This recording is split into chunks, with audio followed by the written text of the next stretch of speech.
Good afternoon, alienated parents, grandparents, alienated children, family friends worldwide. Welcome to Let's Talk on parent alienation and family domestic violence. Today we have a special guest. He is an alienated parent and grandparent. His name is Andrew Zebrun III.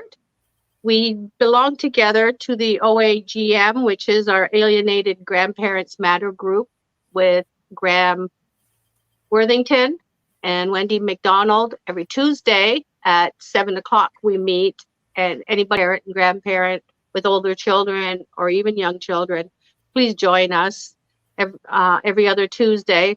You could send us your email, we'll send you a link, or you could go to Alienated Parent and Grandparent Peer Support Group with Wendy McDonald, or to my Parent Alienation, his child abuse page.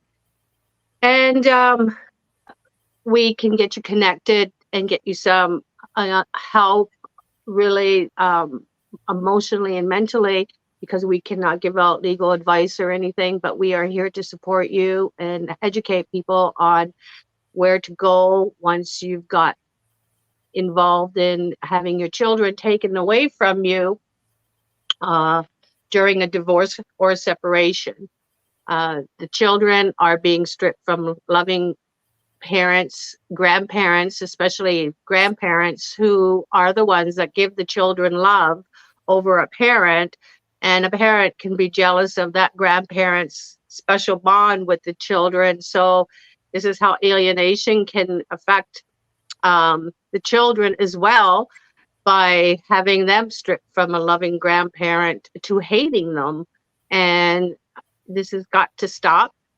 It should be 50-50 shared parenting through the divorce courts, because we are not divorcing our children. Today, with Andrew Zebrun III, he has not seen his children.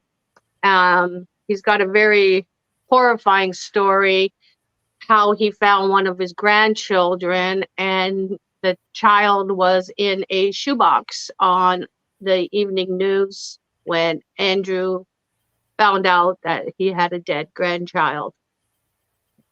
I'd like to welcome Andrew to Let's Talk on parent alienation and family domestic violence, and share his story worldwide as to how this had happened and why he wasn't notified before the child was actually born and killed, because you should know when your children are pregnant.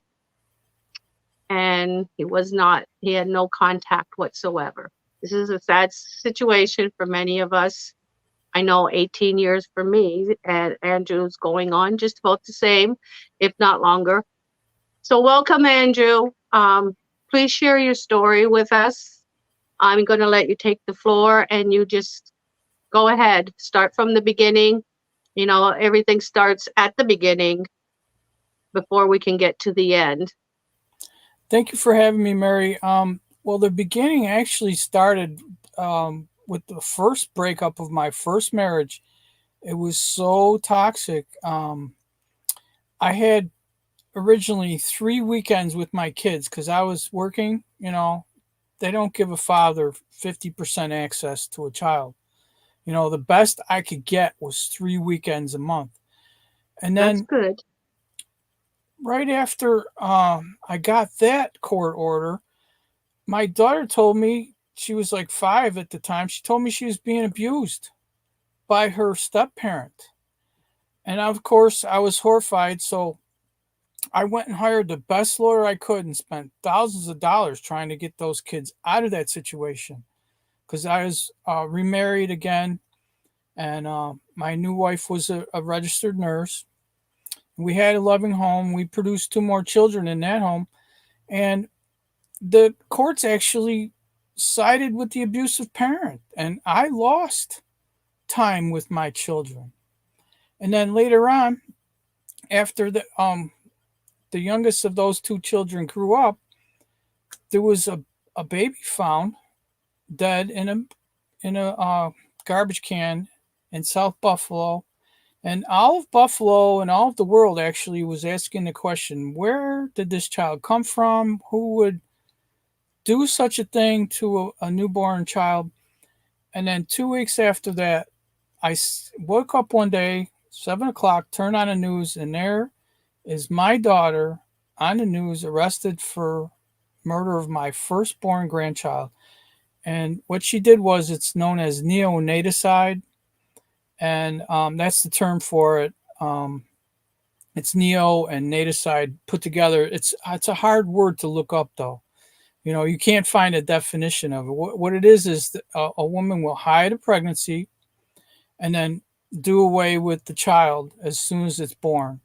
And sometimes people will never know, because no one ever knew she was pregnant. What they do is they wear baggy clothes. No one ever knows that they're pregnant.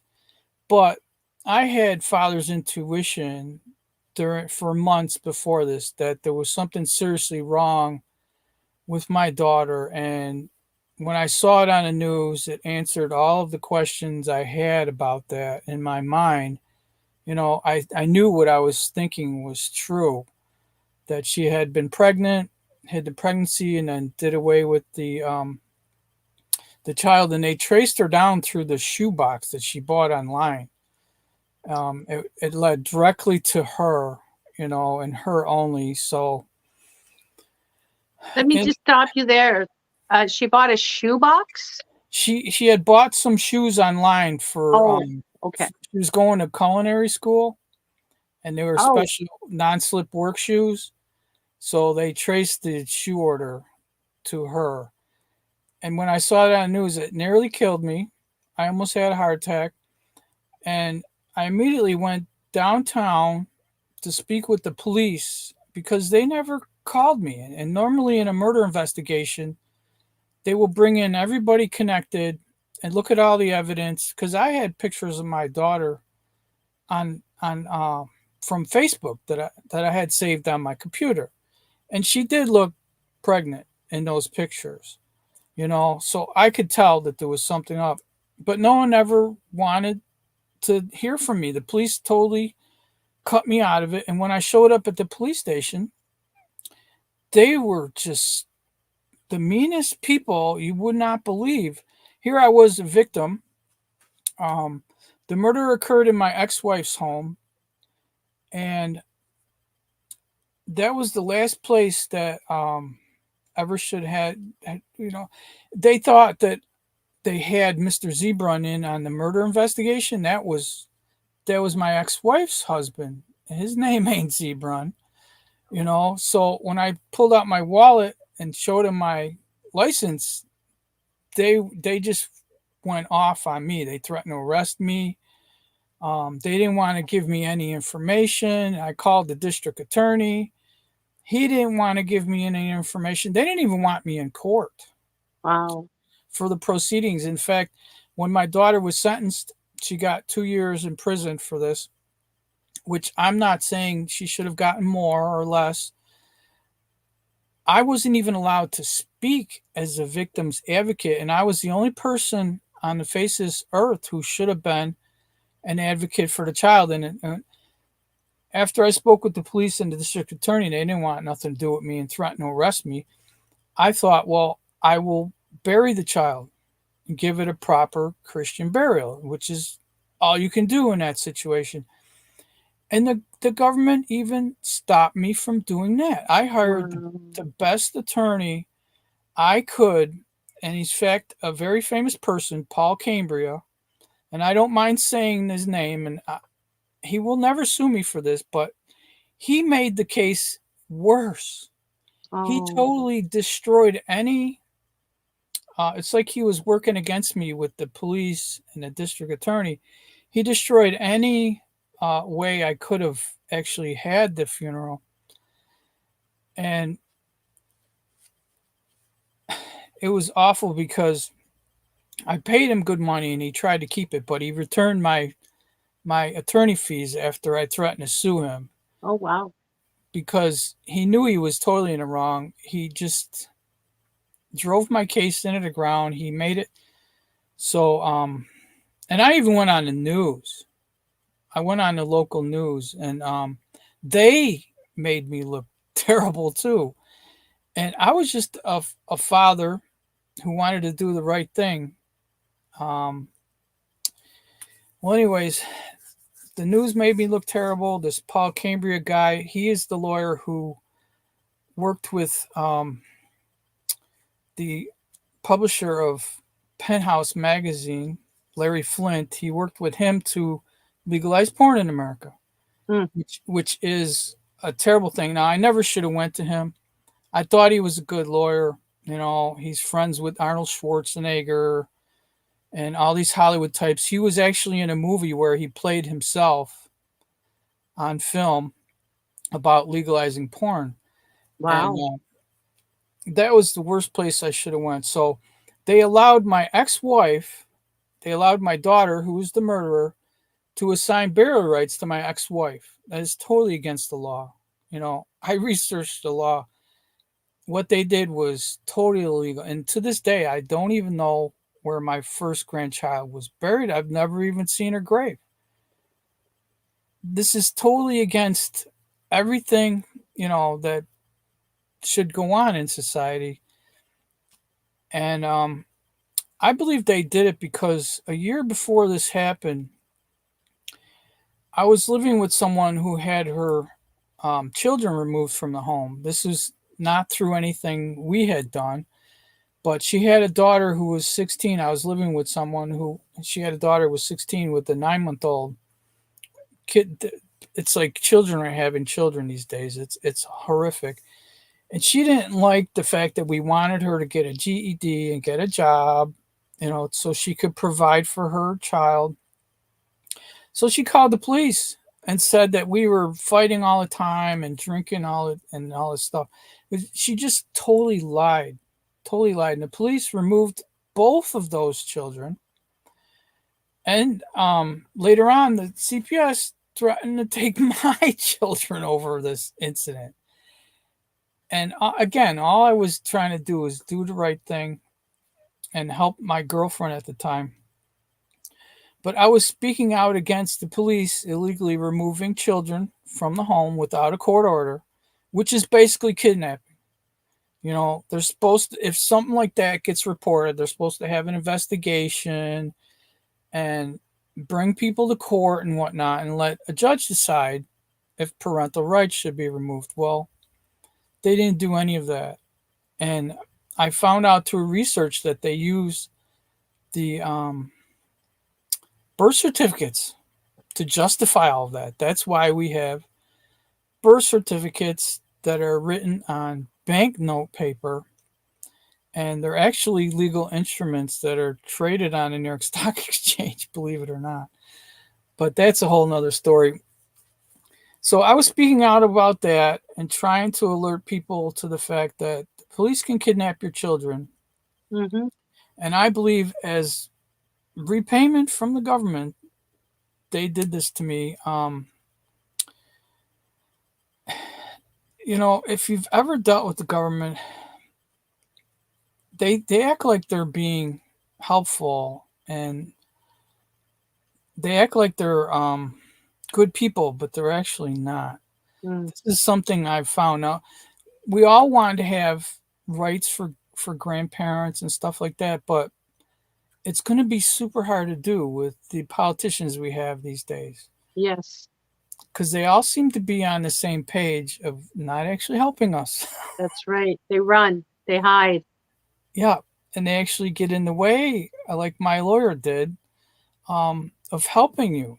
So Well, I don't. as you know, Graham Worthington does marches, and we did 2 marches a month to constituents' offices. They were contacted before we got there. They never opened the door when we got there and didn't answer us through the whole time. And this has been going on for a few years. So without our politicians, because this is what we get told, go to your politician, go to your politician. Well, they turn their backs on us. I mean, I just went through it with my brother's health card. Thank God I had his birth certificate. but his health card was missing since 2009. And while he was laying in the hospital for 13 weeks dying from necrosing fasciitis, I was getting his health card because the bills were just getting racked up. Someone was, Service Ontario sent out a dummy card, a fake card, in order to catch me, thinking that I was trying to claim false claims through OHIP. And I'm thinking, what? No, this is for someone that's laying in the hospital, but they knew what was going on. Our government knows what is going on. So I took it to our MPP office, to Monique Taylor's office. I gave her copies of the fake health card, fake number. And had I used it to pay my brother's bill, it was $120,000. But during the time I was fighting, I thought I had it cleared at $57,000, but they kept dragging it till it got to $120,000. Where's this money going from Service Ontario to the hospital into someone else's pocket? Like when I did get the health card, it was the day that we all met at Service Ontario. And when I said, hey, this is what I got in the mail, this is not my brother. Well, their faces dropped, and one lady started laughing, saying, well, had you been here 6 weeks ago, this would never have happened. I said, what are you talking about? I said, why didn't you just issue to me the real card that day? Mm-hmm. And she said, well, we were trying to catch you, see if you were a fake. I'm going, what? I said, I showed you pictures of my brother laying in the hospital. I told you the story. I said, why would you do that? So this is what's happening to a lot of people out there, losing their children. And the children's ID is used for other reasons. Like my own child was using my SIN number after she was alienated. So I lost my identity as well. She went to school on it. She got a degree on it. And when I wanted to go to school last year, I couldn't go because I owed OSAP $17,000 in tuition from like about 2008, 9. Wow. So, that interest accumulated. So the government's in on that because they literally gave someone else my SIN and also my ex-husband's taxes. He evaded for 3 years. The government made me pay it. $58,000, or they were going to take my house in London. And we lived in one of the elite areas in London. I had built a $500,000 home at the time, but because of the divorce, I ended up losing and got $8,000 after paying, $500,000 for a house. So this is what they do. They kind of set you up along the way to lose everything, to lose all your money so you don't go back and fight, just like how you did for your granddaughter. And, shame on that lawyer that you mentioned and all the other lawyers who are doing this, because they have children themselves. And eventually one day those children are going to have children. They're going to fall into the same category, and they can blame their own parent for that. Yeah, they're the ones that pushed and pushed and pushed a parent to commit suicide or whatever, a child to commit suicide, a child to kill her own daughter. Mm-hmm. Because of what? Because they got so messed up in this parent alienation stuff, not having a parent to care about them because the other parent didn't care about them, or else, your daughter would have got help from the mom. Mm-hmm. The mom should have called you, just like my ex-husband never called me once about my children. Each time I called, I got hung up on. My own son was telling me that, I don't belong in the family. None of my family belong there, and we're not family anymore. Where are they getting all this from when I was only their family? But yeah, so now that your daughter, you don't know really what goes on with them, do you? No, I don't have any idea. My daughter was 19 at the time, and she's in her 30s now. And she was actually living in my house for a time. I had another house in the city.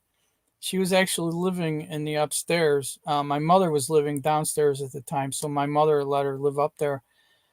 And my son was living downstairs too at the same time. And he explained to me the whole conditions. It's like, I think my daughters were both sexually abused Mm, and they both have like a syndrome. What happens is people get PTSD from this treatment when they're little, mhm, because I had an ex girlfriend who ended up dying somehow. Nobody even tell me how she died, but while we were together, she used to tell me how she was so badly sexually abused by her own father.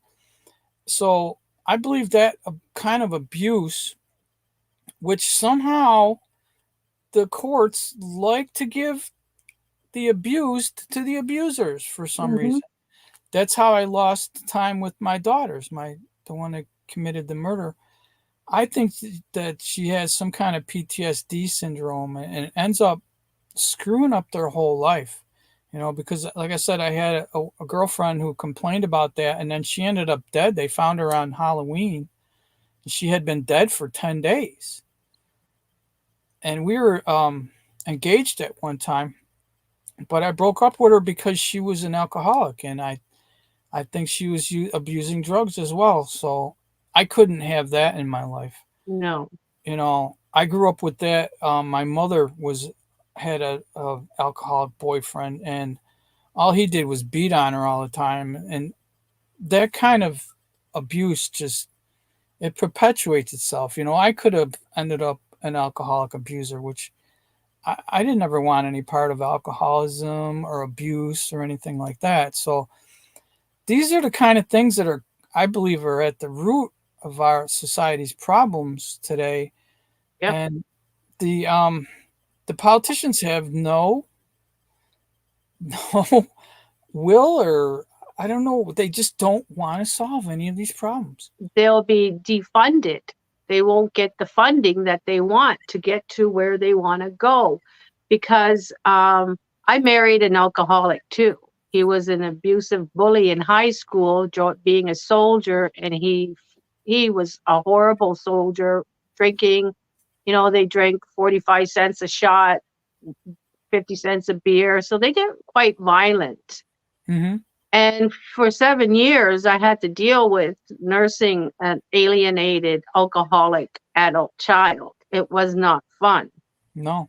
But when it came to the divorce 25 years later, I was accused of being an alcoholic, abusive, crackhead mother.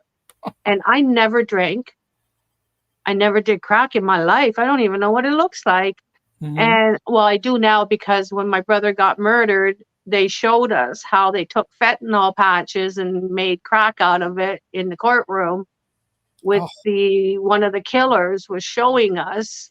And that's why my brother got murdered. We were looking for his alienated children to reunite with him because he was on his last 7 months. He was very sick. He was diabetic. And when I found his children, one of them, I also found his grandchild, little Jesse the third. But the son came to his funeral, to his Mm. own father's funeral, after the mother alienated this child since he was 5 years old, and his sister, from loving grandparents and from me, like an aunt. How dare you? I helped raise those kids for 5 years, and I traveled long distance to see my nieces and nephews. And, this is what they do. They take away all the love from these kids, so they become enmeshed with the alienating parent to become them, become abusive, verbally, mentally, physically, psychologically, sexually. I mean, this is horrifying how these judges are allowing this to happen. And in my case, when the judge condemned the ex by saying you're a conniving, scheming, manipulative liar, and I have no doubt you set your wife up, but you get the house and kids and don't pay support until the house sells. So I was kicked to the curb because I went to prison. I was falsely arrested. And when I got out, I had nowhere to go. There was no money. My funds were shut down. I was in a wheelchair and no home. I had my car. So I ended up in a shelter for 17 months Wow. while the divorce was going on. And once they opened up all our funds, they split the assets. I started to be able to get money. I mean, I had heart pills to take because I was severely affected by heart disease, so many health issues because of all this, like going to Mhm. jail as a disabled mom with no rights. Police just came and ripped my children out of my arm. They were 15 and 18, literally. I felt like the Nazis were coming and taking me to a concentration camp. Yep. And it still hurts I bet it because does. now those kids are saying, oh, the drama that happened. We heard her threaten our dad, but meanwhile, she wasn't there. So the stories get worse and worse over the years from these alienated kids because they have to keep up with the alienator, Hmm. if they want conditional love. And this is why our kids do what they do.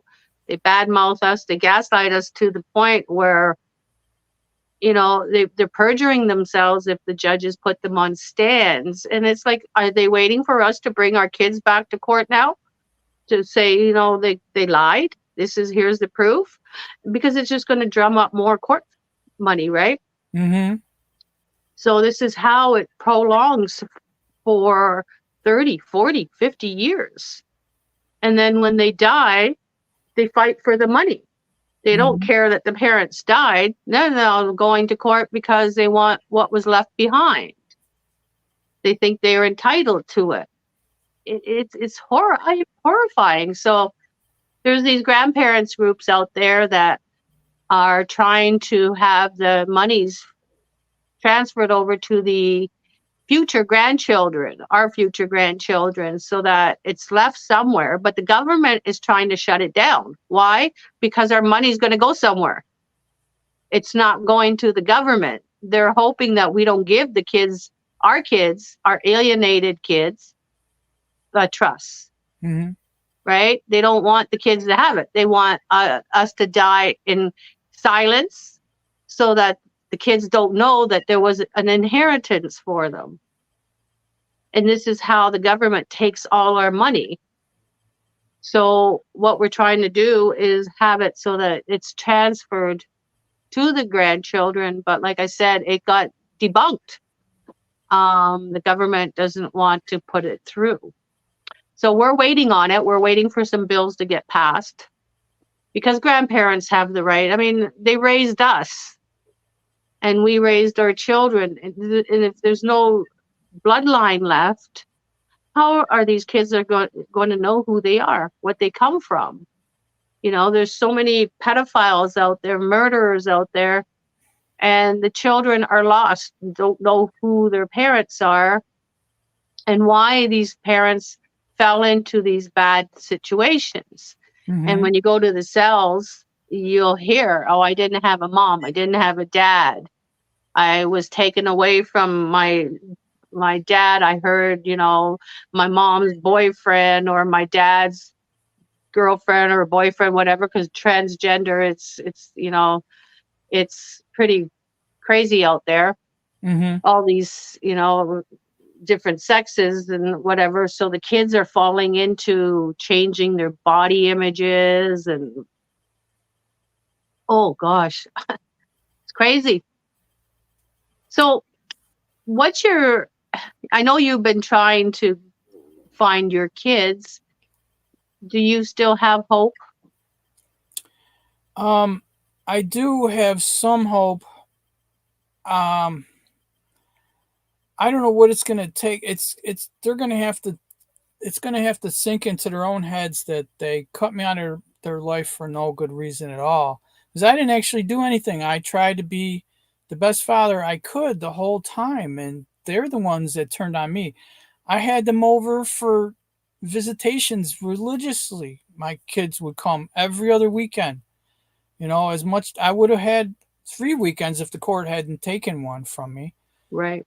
Um, but they were totally included in my life, I'm not a deadbeat father. I didn't turn my back on my kids. My kids turned their backs on me after this murder. And I would have never turned my back on my kids. Like I said, I tried to do the right thing. And, all I could do was bury my murdered grandchild. But I couldn't even do that because the government stepped in and stopped me. Were you allowed to go to the funeral? There was no funeral. Oh, there was none. I think they cremated the child and put her on a shelf in the home she was murdered in. Well, Horrifying. I have a brother that's buried in New Jersey, New York. He was born, 10 days later, died of a heart attack. But when they gave him a burial, they took him from my mom, didn't even tell my mom that he was dead. What? And instead of putting the baby's name, they put baby Kovacs. So our brother, Bobby Kovacs, that was buried, has no identification in the ground. Wow. Yeah. And we have the tombstone. But what we're thinking is that they took my brother and sold him, trafficked him. Oh. And this happened on April 10th, 1957, during the Revolution. My mom was pregnant at the time in Mount Sinai Hospital. This is where it all happened. The American soldiers captured her and her sister and my big brother and my cousin, and they all went to the concentration camp, or not a concentration camp, the refugee camp. And then from there, my mom went to Mount Sinai. So here we have a missing brother. My oldest brother got murdered. It's like we are being toxified through abuse. Mm-hmm. The war really put a number on everybody, and those adult parents pass it on to their children, which is us. Mm-hmm. And then, we stopped it at our children because my children didn't know anything about my family or the ex's family because there was too much abuse. You don't want to inflict children on it, right? Right. But they're teaching it at school. So here we are, damned if we tell our children about our history, but yet they praise the teachers to educate the children on it in an awful way. It's not with love or anything. They just, boom, this is how it was. And kids they fear. They make kids fear. And so when they go into a courtroom, they have nothing but fear. So. Wow. That's such a horrible story too. Wow. But yeah, we all have a story. I mean, we all go through something. And I think this is why the government is silencing us. Mm-hmm. Because there's so many heartbroken people out there who are wandering, homeless, aimlessly with mental health issues because there was nobody to help them. They got their backs turned on them. Look at Skid Row in California. There's one in Florida. I ended up taking my children in 2004 to Florida. CAA booked us a hotel right in the middle of like Skid Row. And the hotel manager called us a cab and said, get out of here. My kids were 13, 15, and 16 at the time. And I thought, wow, don't people care where they're placing us on holidays either? My kids could have been kidnapped right from me that day. Mm-hmm. But thankfully, the hotel manager, he had empathy and got me out of there as quickly as possible. So we ended up going to a better part of Florida near Disneyland so I could be safe with my teenagers. Mm-hmm. But I knew something was up too then because I had to take them out of the country because their girlfriends were setting them up to meet older men. And I was scared they're going to be trafficked during March break. So I put them on a plane. We all went to Detroit and we took a tour to Florida. My daughter was really angry with me. So a year later, for punishment, her and her father they went out and called the police from the mall saying they feared their lives with me. And Oh. then the police came, rushed in, no search warrant, no nothing, and took me. And then, I mean, I got cleared, but the judge, our divorce judge, didn't ask about it. Mm-hmm. He just said, "Oh, if Mary gets cleared of all charges, she will get everything. You know that, Mr. Auld." And asked the two lawyers, mine and his, and said, "Is it taken care of?" And they both said yes. Okay, let's talk about the house. And I still got condemned. That's exactly how it happened. There was nothing about, oh, so what was the outcome? They didn't care. They did No. not care. So we got to be careful. We need cameras in court to Yes. catch those little things that, they think that we're not seeing. Mm-hmm. But yet, who knows our story better than us? Right? Yep. So I think these judges need to wake up and allow the people to speak, Yeah. not the lawyers. The lawyers can't tell you anything with empathy. They have no empathy. Right. Right? Mm-hmm. They're all damaged. They're all there for vengeance now because they're lawyers and they can do whatever they want because they were abused as a kid. So they're taking it out on someone that the other one says they abused. No, it's wrong. Reverse psychology usually is what I always say. If someone's bitching and complaining about you, it's because they're talking about themselves. Mm-hmm. Because, why else would they go in and accuse us of child abuse? Right. Why would they leave us with the kids for 12 months at a time if we were child abusers?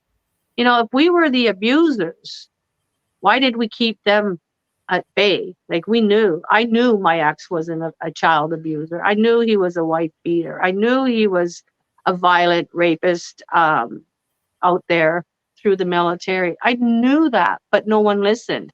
So the only way I could stay alive for my kids was to keep opening the door for him when he came back on maneuvers. It was like I was already divorced and he was just coming to visit. And then he's gone again a couple weeks later. It was a very short-lived return and a long stay away. Mm-hmm.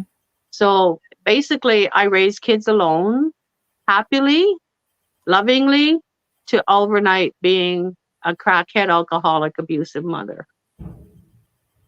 So, our kids are having kids, like you said, that don't know how to handle anything.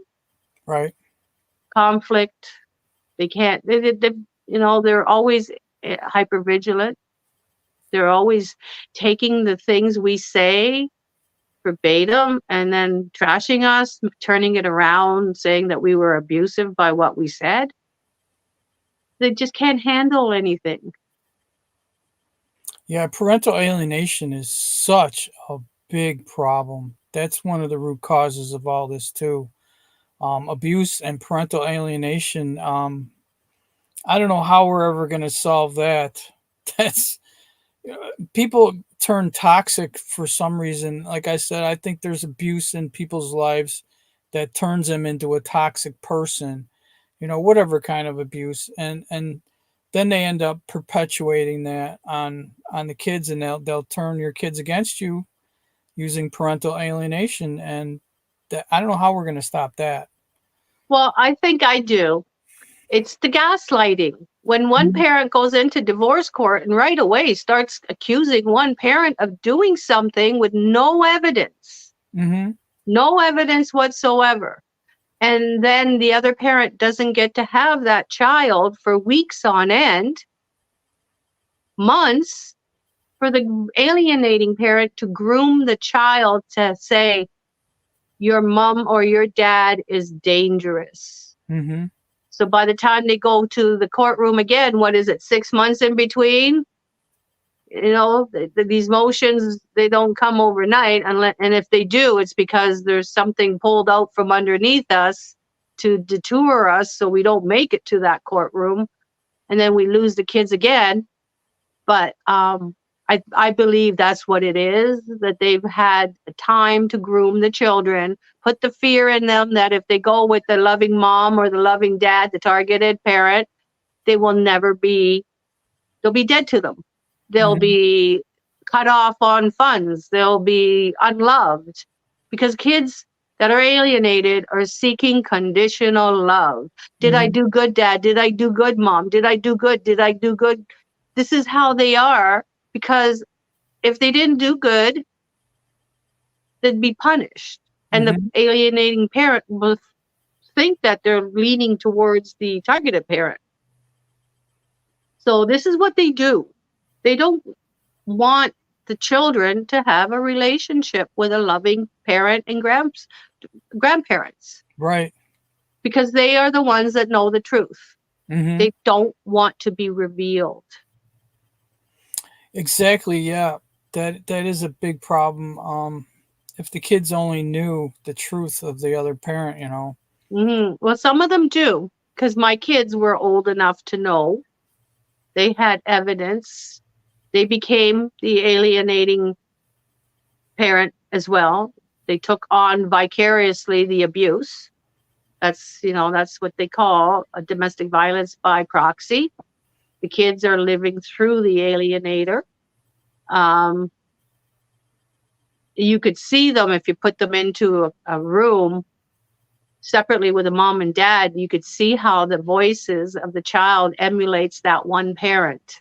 Mhm. And when it talks to the other parent, the targeted parent, it's hostile, it's aggressive, it's unloving, it's unnatural. Mhm. So the voice of the child is important, but they need to have better evaluators, someone that knows parent alienation, like Mhm. us advocates out there that hear our kids speak to us. We know it's not the kids speaking, because my daughter sent me messages a few months ago on Facebook saying that I will never get to see my grandchildren, and when she has children, she will tell them what an abusive mother I was. And I've never hurt the kid, and she even admitted that she was never abused by me. But yet she saw me abuse her brother and sister. I've never seen anything really that kind of extreme, to becoming a crackhead alcoholic. And then my boy, because they said that I beat the boy daily, the boy says I beat him twice, but he couldn't recall when. These are adults talking in a trial. Right. And if he can't recall when, but the other one saw me beat him daily, why didn't anybody else see it? Why didn't the father see it when he told the judge, oh, she was a perfect wife until that night? But yet, 18 years ago, he told the judge he feared his life. And it's just, it's horrible how these stories, these allegations slip Mhm. and condemn an innocent person. So Yeah, it, I it experienced something like that in my second divorce. The child advocate lawyers that they made me take my kids to, that were supposed to advocate for the child, they mhm. accused me of coaching my kids, and all my kids did was tell this guy the truth, that their mother was abusive, you know. And I ended up winning my divorce on that abuse she heaped on everybody. I saw her punch her son in his nether regions, the child she had before I met her, in his nether regions. I saw her punch him, and down in the private area. This is how abusive she was, and all my kids did was tell this child advocate the truth, and they turned around and accused me of being a bad parent. And That's it's like horrible. it happened all over again from my first divorce, because I was accused of being a bad parent then, but I wasn't. All I was doing was pointing out the abuse that my kids reported to me. So we've got serious problems in the legal area too. You know, Yes. we really do. As a grandfather and a father, do you meet many grandparents, grandfathers, alienated grandfathers who are as concerned as you? No, I don't. I don't. It's a shame we're having this because when I was a child, I spent a lot of time with my grandfather, and he was such a loving, caring, kind person. He taught me so many things.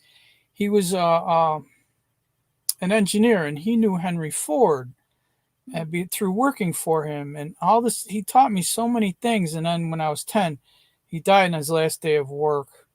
He got thrown out through an excavator machine. He was driving, building a New York State thruway, and it ran him over. I lost him. It's such a tragic thing. So I think the kids really, really, really need their grandparents, and to lose them over something stupid like parental alienation and hatred coming from the other parent is just a ridiculous way to lose your contact with your grandparents. It So, is. I didn't get to have grandparents. They died during the war. mm, During my grandma died in 1944 in Hungary, and mm, my grandpa died in 1945. I wasn't born yet, so I always wished to have grandparents. So I lived mhm, vicariously through my girlfriend's grandparents, and I went to nursing homes since I was 15 years old, entertaining them. I worked in a nursing home at 16 to help care for them. mhm, When I found my father in 2013 in palliative care, he was on life support. He came back to life, and it was beautiful because mhm, as soon as he recognized me before he came out of the coma, whatever he was in, mhm, and we got to spend 5 years together. So I went to the nursing home and all the other nursing homes and got to play for all the seniors. Once I heard how they were sad because they didn't get to see their adult children, their great grandchildren, their grandchildren. So when I went to play for them, they were like holding my hands, and I was always told that I can't have contact with the seniors when I went to play music. But you know what? You cannot avoid them because they were broken hearted. They had mhm, dolls to keep them from feeling lonely, and they had like it was so heartbreaking. And then COVID came out, and that was like almost over.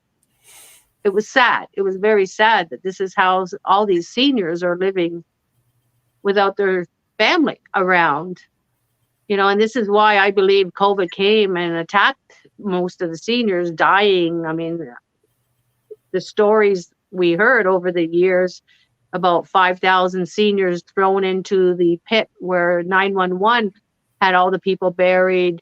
They just tossed them in there from senior homes, or in Spain doing the same thing, putting them in fire incinerators. And mm, Italy did the same thing because they had so many seniors dying at once. They couldn't keep up with it. So this is how they're getting rid of history, mhm, by killing off the seniors that had the stories on what they really went through, and how their children are the last ones to know about it, the grandchildren, and the grandchildren don't know about it anymore. mhm. That's a So great loss. yeah, it's the hidden truth. And that's why they're drugging these young kids, getting drugs, alcohol addicted, drug addicted, prostitution, traffic it, so that they're all messed up from whatever that parent told them at that age, respectfully, Mhm, to be disrespectful with the drugs and alcohol. Why would Trudeau go and um, let the world have drugs? Well, not the world, Canada have drugs, when us parents were trying to teach our children not to take drugs. And then it goes worldwide. It just didn't make sense at the time when COVID came. The only place mhm, you can go is get drugs and alcohol, and groceries, a little bit of groceries. We were all under government we were conditioned to live the way they wanted us to live, so that we all become alcoholics and Yep. dead. Yep. The government loves, Depopulize us, they love especially it. the advocates, you Hmm. know? So, Yeah, people who speak out are really singled out for abuse. They yes. really are. I mean, I couldn't believe how nasty the people in government were to me, and I was just a victim advocate. I was just advocating for the victim. She had no voice. She was dead. Mm-hmm. I was the only person who should have been able to speak for her. Um, Yet they shut me down at every turn, Yep. and in the most cruel ways, you Just know. like my brothers, the judge made an error, so the killers got free. 3 killers were freed. Oh no. Yeah, and I appealed it. I won the appeal, but the judge that took over said, had I been the judge in the original trial, he said you each would have had 100 years. They killed the disabled. They tied him up, left him there to rot and die, Oh, that's all for horrible. his fentanyl patches. But the other judge, it was a female judge, Justice Minnelletti, she threw the case by making an error. And then she did it to another trial, murder trial, just 2 months after. And then she ended up stepping down. So these judges know they're doing wrong, but they get punished for is they step down and get paid for it. How does that help the homeless on the street? How does that help someone who fought for for their family, for their child, for their mother, for their father? These judges are the root of our problems. Yeah, I think, this is going to sound crazy, but I think there are secret societies connected to all that. Oh, for You sure. how else would they all have the same attitude? You know, I can't explain it any other way. And I actually dealt with those people so many times and for so long. Secret society was the only thing I could come up with to explain their behavior. Yeah. You know, I could not explain it any other way. I mean, Underground. I mean, when I was living in North Bay on the air base, they had the Sage. It was an underground world. And I took a tour down there on a bus, and it's like, wow, you wouldn't even know this was here. So they could do whatever they wanted down there. mm-hmm. And once they get you down there, who knows if you could come up? It's like these secret worlds are everywhere. But Andrew, we've now gone into over 50 minutes here. I'm going to give you a couple more minutes to end the show. What's your last word of advice to alienated parents and grandparents out there? Well, if you can't solve your issues, there's nothing you can do. What I did was I just started taking care of myself. I eat a healthy lifestyle. I don't let toxic news into my life. I cut out the news completely. I don't even know what's going on with the news, nor do I care. And I went and I got a job that I love doing. So I decided to concentrate on myself and try to find some happiness for myself, because all the time I went to politicians, they did nothing. All the time I went to judges, they did nothing. Go to the DA, they do nothing. So all you can really do is, if you can't do anything, just concentrate on yourself. Try to make your own life better. Try to find some happiness for yourself, because there's no point in throwing your life away over unhappiness. That's really not a way to live. I could have lost my life easily just by being sad, you Yep. know, by being sad all the time, but I decided I didn't want to live that way. Yep. You're So right. Because that's what the alienators want us to be. They want us to be sad, commit suicide, end our lives any way we can. yep. And But it's not because of them we're doing it. We're doing it because we lost our children, if we had those kind of thoughts, right? But Exactly. but all I could say to parents is don't give up on your children. Keep loving them no matter what. Yes. I mean, I keep getting messages to go kill myself from my children or unmentionables. I mean, these things I can't even. It makes me sick to hear my adult son talk to me like that, and I still love him. I Mhm. mean, he's my son, and I know he was forced into this. Right. He was hugging me and kissing me that morning. My daughters were laying in my lap. Hmm. It's just so hard to wake up in jail the next morning and have them hate you. Yeah. And so if we keep being strong with love, we will conquer. But what you got there? Graham sent me this book, and I'm trying to center it in the thing. Oh, It's he called sent me that too. it's called Hear Yourself by Prem Watt, and Yes. Prem has a website as well. Perhaps you can look it up and put it in the show notes. But Graham Okay. sent me this book, and he sent me a link to Prem's website, and it really helps. Doing something like this, reading a book like this that teaches you love is really the thing that makes the world go round. It's totally true. Yes. And being caught up in hatred and going to the black side is not going to get you anywhere. So I've kept love in my heart over the years, and I advise everyone else to do that as well. But this is a great book, Hear Yourself by Prem Watt, and there's some really good stuff in here and good stuff on his website as well. That's fantastic.